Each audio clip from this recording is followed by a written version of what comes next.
আসসালামু আলাইকুম। আমি সবাইকে সিপিসি 2 ল্যাব 11 কুমিল্লা ক্যাম্পে স্বাগত জানাচ্ছি এই প্রেস ব্রিফিংয়ে। আজকে আপনাদের টাকার পেছনে উদ্দেশ্য হচ্ছে, আমরা প্রায়শই দেখে থাকি অনলাইনে প্রতারণার ফাঁদে ফেলে বিভিন্ন নারীর অশ্লীল ভিডিওকে কেন্দ্র করে লাখ লাখ টাকা হাতিয়ে নিচ্ছে একটি প্রতারক চক্র। এটা দেশের আনাচায় কানাচে ছড়িয়ে আছে। এই ব্যাপারেই আমি আপনাদেরকে আজকে প্রেস ব্রিফিং এ ডেকেছি। গত 5 তারিখে প্রতারণার ফাঁদে পা দেয়া একজন দেবিদ্বার থানার একজন ভুক্তভোগী নারী র্যাব 11 সিপিসি ক্যাম্পে আসেন।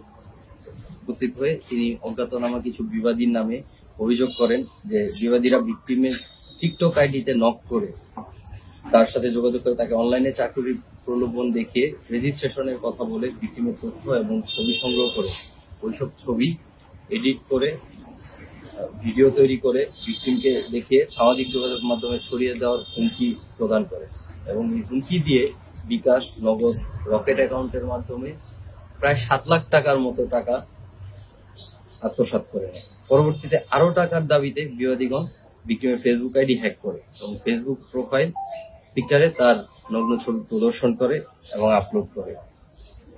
উক্ত অভিযোগের প্রেক্ষিতে ঘটনার সাথে জড়িত মূল আসামিকে ধরার জন্য আমাদের গ্রেপ্তারের লক্ষ্যে আমাদের গোয়েন্দা নজরদারি আমরা বৃদ্ধি করি এবং গোয়েন্দা নজরদারি বৃদ্ধি করে তথ্য প্রযুক্তির মাধ্যমে গোপন সংবাদের ভিত্তিতে গত 21 তারিখ রাতে র্যাব 11 সিপিসি 2 এর একটি আভিযানিক দল ভোলা জেলার তজমুদ্দিন থানাধীন গোলকপুর এলাকা হতে উক্ত প্রতারণার ঘটনার সাথে জড়িত মূল আসামি আব্বাস তাকে গ্রেফতার করে। গ্রেফতারকালে আসামির নিকট হতে 2টি মোবাইল ফোন এবং নগদ টাকা উদ্ধার করা হয়।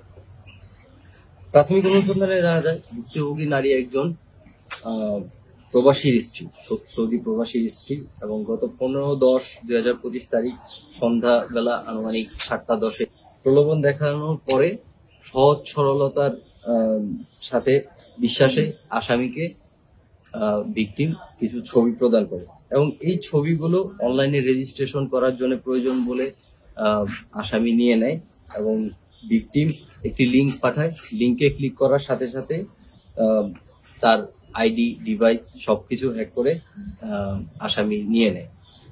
আসামির নিয়ন্ত্রণে চলে যাওয়ার পরে পরবর্তীতে ভিকটিমের ওই ছবি এডিট করে এবং বিভিন্ন জায়গায় ছড়িয়ে দেওয়ার হুমকি প্রদান করে এবং হুমকি প্রদান করার পরে সামাজিক যোগাযোগ মাধ্যমে ইনিশিয়ালি 7 লক্ষ টাকা দেওয়ার পরেও সামাজিক যোগাযোগ মাধ্যমে উক্ত ছবি সে ছড়িয়ে দেয়।